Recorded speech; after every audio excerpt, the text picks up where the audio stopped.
دايما الست العذراء لما تظهر سنة 68 لما ظهرت على قبة الزيتون، أول حاجة عملتها راحت عند الصليب، عملت إيه؟ سجدت. ده إعلان للعالم كله إن ده إيه؟ ملكي، ده سيدي، عشان الناس تبص على مين؟ على المسيح. عند الصليب اكتمال الحب، عند الصليب شفاء، وعند الصليب حرية، وعند الصليب حياة. عند الصليب العادة بتعلمنا كده، صلب الذات.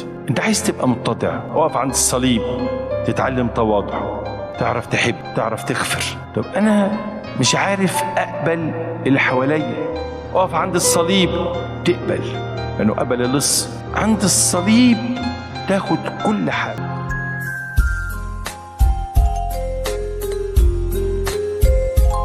كل يوم تحت صليبك كنت بفكر دايما فيك يا رب، وجيلك من غير خوف زي أبويا، عن أسراري وعن حكاياتي إنك بحكيلك. كل يوم تحت صليبك كنت بفكر دايما فيك يا رب، وجيلك من غير خوف زي أبويا، عن أسراري وعن حكاياتي إنك بحكيلك. كنت كتير يا رب بفكر من دلوقتي وحتى المكبر إني لا يمكن يوم هتغير وأنسى صليبك. كنت في قلبي دايما أصلي يفضل حبك فيا تملي، ومفيش حاجة في يوم تمنعني إني أجيلك وأفضل أحكيلك.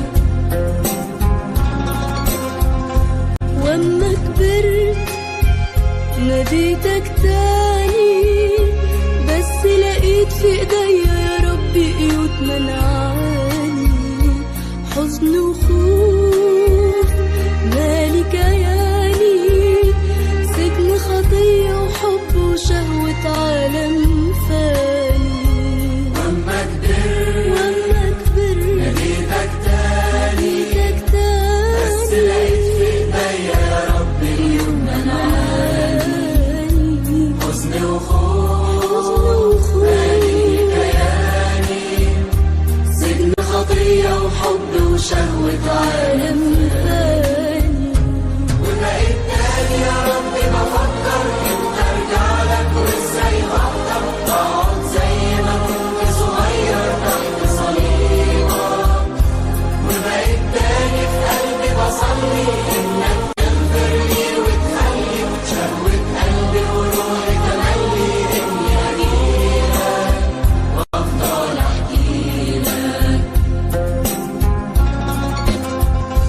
واما رجعت لقيتك حاني، في اعترافات من عمق القلب ندم جواني، مسحت دموعي جددت كياني، الى احضان الاب في الروح فرح يملاني.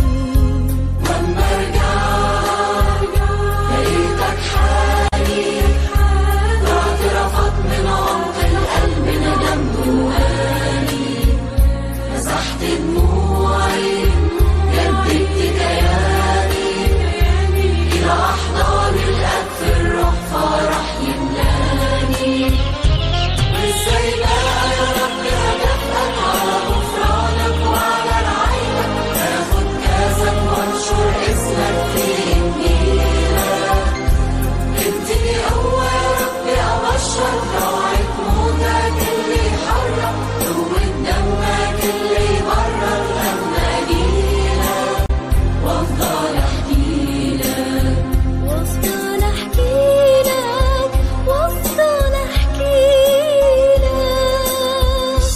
كل يوم تحت صليبك كنت بفكر دايما فيك يا رب، وجيلك من غير خوف زي أبويا، عن أسراري وعن حكاياتي حكاياتي إنك بحكيها كل يوم تحت صليبك. كنت بفكر دايما فيك يا رب وجيلك من غير خوف زي أبويا، عن أسراري وعن حكاياتي إنك بحكيها.